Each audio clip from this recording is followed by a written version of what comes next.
They threw Pepsi on a black woman at work. Her billionaire husband walks in and fires everyone. The hiss of an open Pepsi can cut through the hum of the open plan office. A second later, cold brown liquid splashed across Trinity Ross's silk blouse, dripping from her curls and soaking the research reports she'd spent 3 days perfecting. Gasps echoed around the marketing floor of Halcyon Global's Manhattan HQ. But no one moved to help. Jessica Lang, the senior manager with bleached hair and a fake smile, smirked as she dropped the can onto Trinity's keyboard. "Oops," she said mockingly. "I thought you needed to cool off. Those pitch ideas were getting a little stale."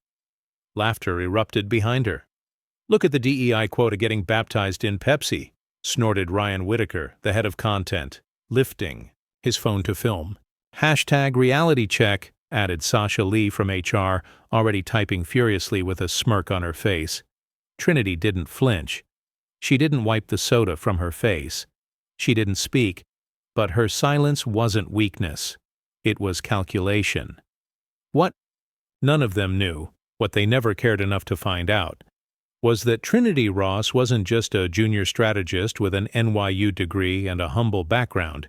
She was also the wife of Julian Creed, tech billionaire, owner of Halcyon Global, and in exactly 17 minutes, their entire world was going to change. The fluorescent lights buzzed above the sleek Halcyon Global marketing office, reflecting off the polished marble floors. It was Friday afternoon. The office was half empty as people prepared for the long Memorial Day weekend. Trinity Ross, a 30-year-old black woman with impeccable credentials and calm grace, stood at the conference table reviewing strategy boards she had personally designed for Monday's executive pitch.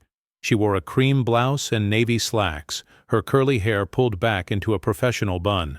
Her posture was quiet, focused, until Jessica Blythe, her white supervisor, sauntered in with an energy that was both performative and malicious. "Well, look who's still playing with PowerPoints," Jessica sneered, the corners of her mouth twitching into a smirk. "Thought you'd be off early. Unless you need the overtime?" Trinity didn't flinch. "Just refining the deck," she replied without looking up. "We want the pitch perfect." Brad Lister, a junior analyst and Jessica's sidekick, leaned over from behind. "Or maybe she's trying to show off again," he said, loud enough for the room to hear. Jessica chuckled and grabbed a can of Pepsi from the fridge behind the break bar. "Know what I think?" she said. "I think we need to cool her off a little."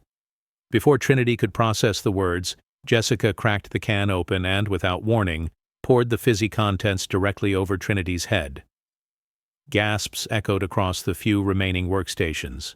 The cold liquid soaked Trinity's curls, streamed down her face, and stained the front of her blouse. Pepsi fizzed and pooled around her heels as Brad pulled out his phone and began recording. "Refreshing," Jessica said mockingly, dropping the empty can onto the table. "Too bad dignity isn't part of the diversity program." Trinity stood frozen, but she didn't scream. She didn't cry. She slowly reached for a tissue, wiped her face, and stared Jessica down with an eerie calm. Then she picked up her phone, typed a short message, and hit send. Jessica scoffed. "What, texting HR? Sweetie, Samantha's not in today." Trinity didn't answer. Her hands shook slightly, but not from fear. She knew what she had just set in motion. 15 floors below, in a private elevator, a man had just received her message, and he wasn't just anyone. He was her husband. He was also the CEO of Halcyon Global, and his name was Julian Creed.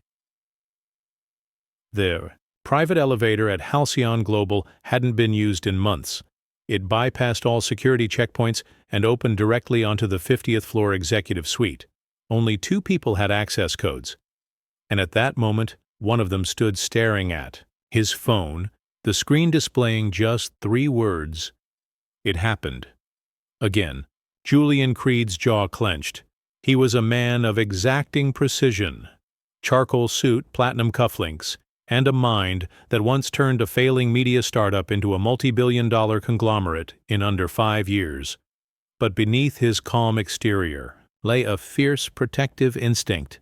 For Trinity Ross, the woman he had married in secret to protect her from the power games of Halcyon's upper echelon. He didn't need context. He knew what again meant. Trinity had warned him before. Subtle snubs in meetings, backhanded compliments, her strategies rebranded under someone else's name. And now, a public humiliation. Julian tapped a secure icon on his phone. Lock. Down floor 42. All footage, pull it. Have HR meet me in the East Wing in 10. Quietly. Yes, Mr. Creed, came the reply. Back on the 42nd floor, the atmosphere had changed. Trinity still stood in the same position, Pepsi dripping slowly from her blouse, her silence louder than any scream. Jessica and Brad continued their performance, unaware of the storm heading their way. You better dry off before Monday, Brad mocked, waving his phone in Trinity's face. You're gonna need to explain to the partners why you look like a drowned intern. Trinity slowly turned to face him, her voice low, composed. Brad, I hope you saved a copy of that video. You'll need it. For court. His laughter faltered. Jessica rolled her eyes. Oh, please. Don't be dramatic. You think anyone's going to believe you over us? Just then the elevator dinged, the private one. It opened slowly, too slowly for Jessica's comfort. 3 people stepped out. The first, Julian Creed, eyes sharp as broken glass. The second, Felicia Moore, the firm's global head of HR. And behind them, 2 corporate security guards. Brad's smirk vanished. Jessica's voice caught in her throat. Julian didn't say a word. He walked straight toward Trinity, pulling a monogrammed handkerchief from his pocket and gently offering it to her. Did they touch you? He asked, his voice calm but deadly. Trinity shook her head. Good, he said, turning to face the room, because I'm about to. The entire open floor froze. The sound of Julian Creed's polished Oxfords crossing the marble tiles echoed, like a countdown. His presence had always commanded attention, but today there was something different, something colder, sharper. Jessica opened her mouth to speak, but Julian raised a single hand. Save it. He turned to the gathering crowd. My name is Julian Creed. I'm the CEO of Halcyon Global. You might know me from the quarterly reports, but today I'm here in a different role. He looked at Trinity, then back at the crowd. As the husband of this woman, Trinity Creed. The silence was instant. A pin could have dropped into a champagne flute and been heard across the floor. Brad coughed. Wait, Creed, as in... Yes, Julian cut in. As in the Creed, my wife. The woman you just drenched in Pepsi and mocked in front of a dozen witnesses. Jessica's jaw dropped. Felicia Moore, head of HR, stepped forward. We've reviewed the security footage, the social media posts, and the internal Slack transcripts. What happened here is grounds for immediate termination and may qualify as a hate-based workplace incident under New York law. Brad stepped forward, hands raised. It was just a joke. I didn't mean anything. We were just filming it?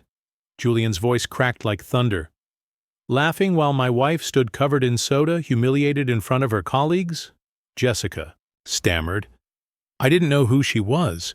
I thought, and that's the problem. Trinity finally spoke, her voice low but resonant. You only respect people when you know what they have, not who they are. Julian turned to Felicia. File immediate terminations, with cause. Brad paled. You can't be serious. Julian stepped closer, his expression unreadable. You threw Pepsi on a black woman, laughed about it, filmed it, then tagged her with a racial stereotype.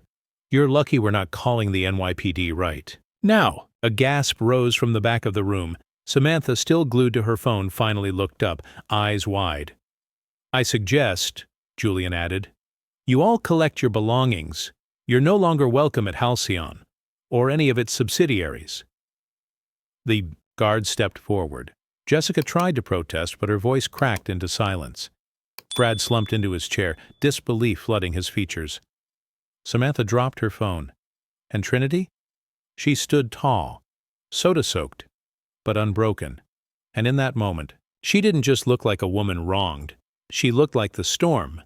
As the dismissed trio was escorted out, one in tears, one in stunned silence, one still trying to bargain, Julian turned to Trinity. "Do you want to go home?" he asked quietly. Trinity shook her head. "No, not yet." She turned to Felicia, Moore, the HR head. "Do you have a projector ready in the conference room?" Felicia blinked, then nodded. "Yes. Why?" Trinity pulled a flash drive from her leather tote.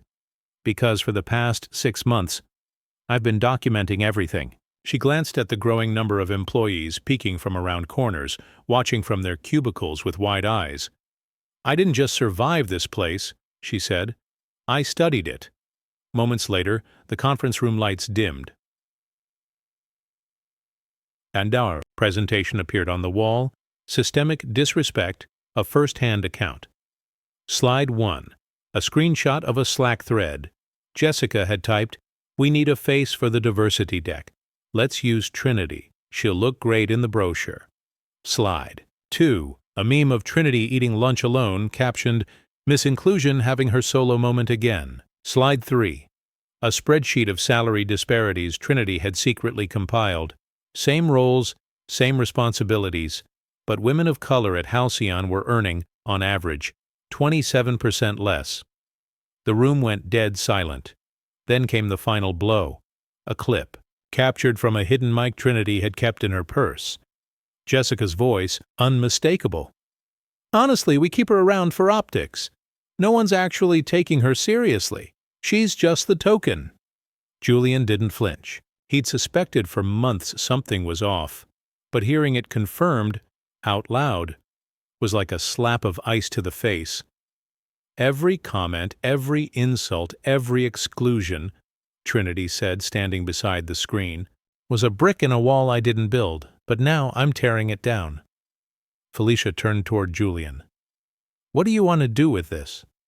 Julian stepped forward, eyes like steel. "First," he said, "distribute this documentation to the entire executive board, every VP, every department head, by end of day. Second," he looked around the room, "we're launching a full internal audit, every policy, every manager, every hire, under review." He turned to Trinity.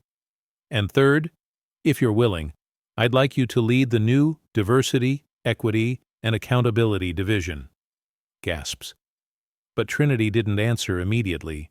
Instead, she looked out at the employees, the ones who had ignored or laughed or looked away. Some were now blinking back shame.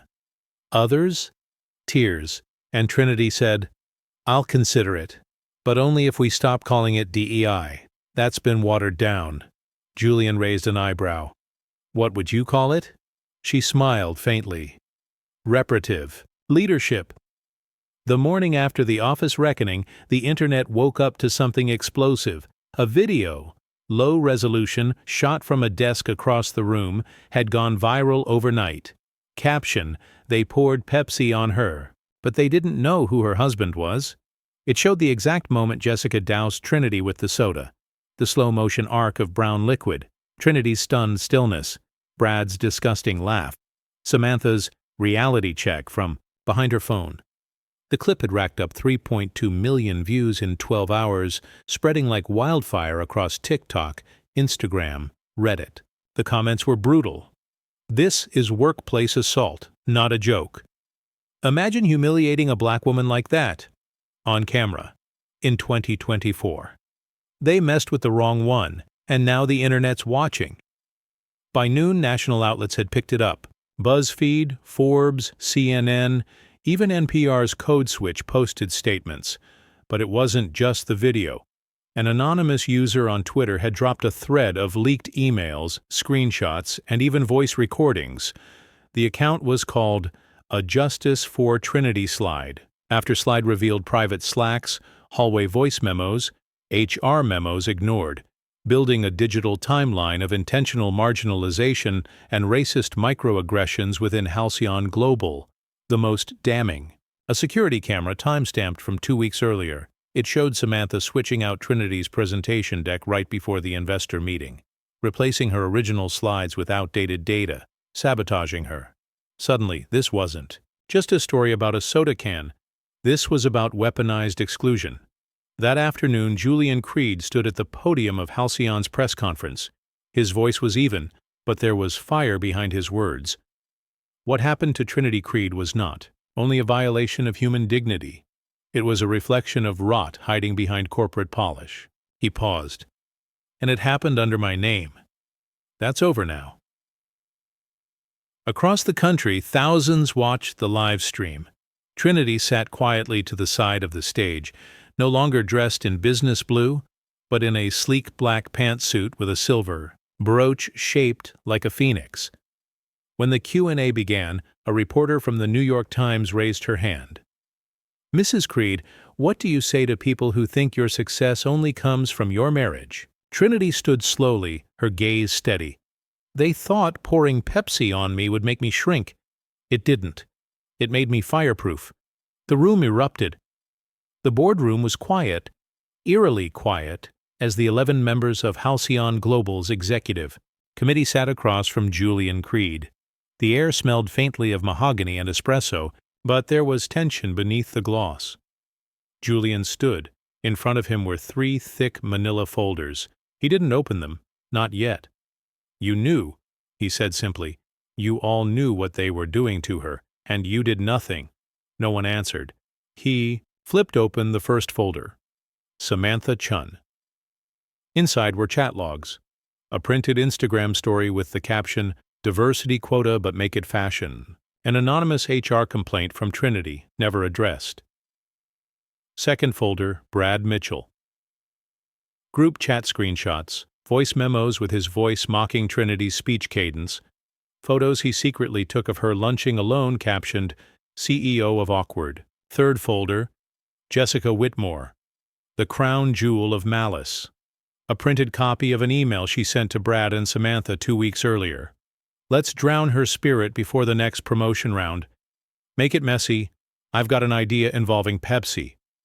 Gasps. Around the table, you let her plan a workplace assault and you laughed. He let the words settle. Then, a knock. A woman entered, Dahlia Monroe, Halcyon's new chief ethics officer, handpicked by Julian, former federal investigator. The internal audit is complete, she said, placing a USB on the table. We found a culture of coordinated harassment, and not just against Trinity. The screen behind her flickered on. A pie chart, then bar graphs, testimonies. Over a dozen employees had come forward since the video leak. People of color, LGBTQ+, workers, anyone who didn't fit the mold. Halcyon Global wasn't just guilty of turning a blind eye. It had been enabling a systemic, targeted exclusion machine. Julian didn't raise his voice. This ends now.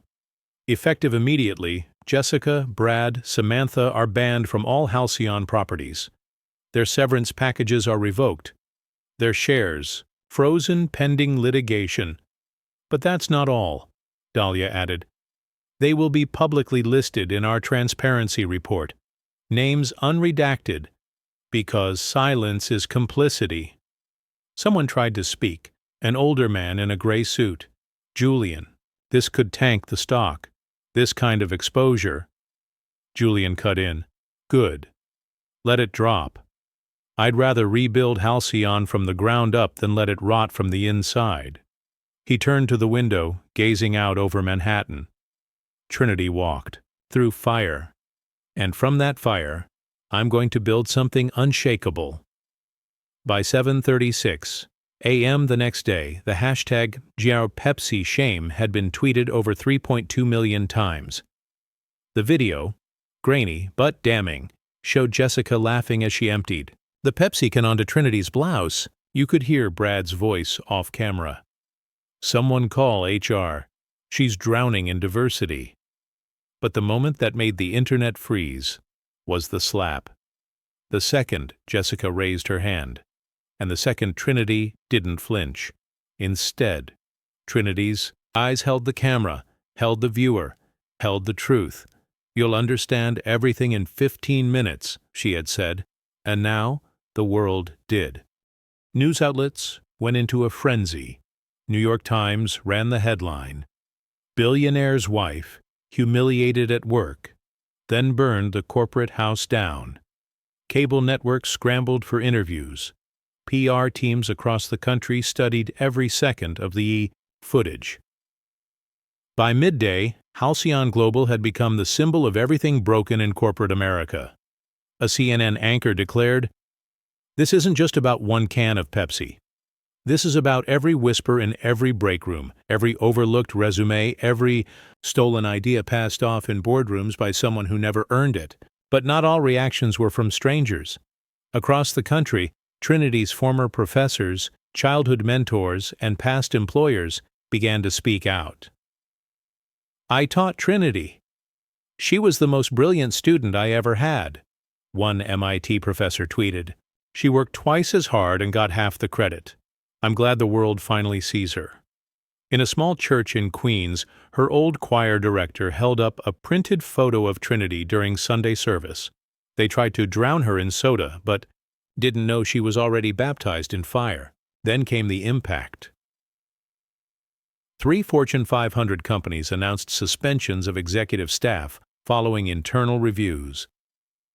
4 brands publicly cut ties with Apex Marketing, Halcyon's subsidiary.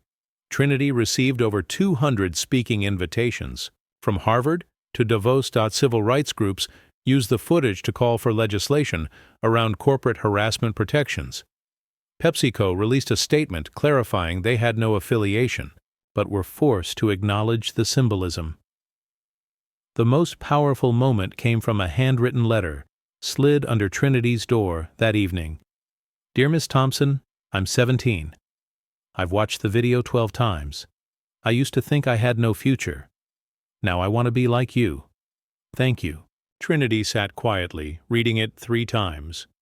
Then she smiled, knowing the revolution had begun, because of a single choice to stand her ground in the face of humiliation. At exactly 9:00 a.m. Monday morning, the employees of Apex Marketing gathered in the auditorium under mandate from corporate leadership. The subject line of the emergency email read simply, "Personnel Action and Organizational Reform Announcement." On the large screen behind the podium, the words appeared in bold, "Evidence of hostile work environment, Thompson versus Apex Marketing." Jessica, Brad, and Samantha sat in the front row, pale and sweating. Just 2 days earlier, they'd ruled the office. Now, no one would meet their eyes.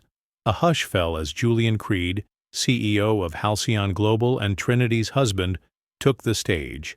He was followed by Marcus Lee, the company's general counsel, and 2 civil rights lawyers.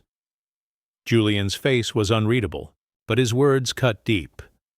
This company will no longer be a fortress for cowards hiding behind sarcasm and subtle racism. It will become an institution that protects the brave, not the brutal. He paused, letting the weight settle. Effective. Immediately, the 3 employees involved in the incident, Jessica Whitmore, Brad Mitchell, and Samantha Yun, are terminated. Their severance is revoked. Their behavior was not only unethical, but unlawful. Gasps rippled through the crowd. Then, one by one, the receipts dropped. Brad's offensive group chats and screenshots, Samantha's secret recordings, Jessica's string of emails titled Project Quota Girl, all displayed in real time. But Trinity wasn't there to witness their downfall. She was standing in front of 400 high school students in the Bronx, launching the very thing she'd been planning for months. The Trinity Fund, $75 million committed to mentoring, educating, and fully sponsoring young black women in STEM and creative industries. "I don't want revenge," she told the crowd. "I want a pipeline of brilliance. I want to make sure no girl who looks like me ever thinks she's alone again." The room rose to its feet. Back at Apex, Jessica tried to plead her case to HR one last time, voice trembling. It was a joke. She overreacted. People joke at work. And sometimes, the HR director replied coolly, jokes destroy careers, including yours. By 5 p.m., Trinity returned to Apex one last time, not as an employee, but as a benefactor. She walked the halls in silence, head high, nodding to those who once avoided her gaze. They parted for her now, like the sea before a force of nature. She stopped at the reception desk and handed the security team a small envelope. Inside was a letter. To the security guard, who offered me a towel when no one else would, your kindness was the first sign that I wasn't invisible. Your daughter's scholarship has been fully covered. The final act happened in the boardroom. Julian turned to the room full of executives and said, we can spend millions repairing our brand, or we can spend millions becoming the company we pretend to be. He turned to Trinity, who smiled, shook his hand, and left without another word. Dear viewers, what lessons did you take away from this dramatic tale? We'd love to hear your thoughts in the comments below. If you enjoyed the story, give us a thumbs up, share it with friends, and hit that subscribe button. Don't forget to turn on notifications so you never miss out on our latest updates. Thanks for watching, and stay blessed.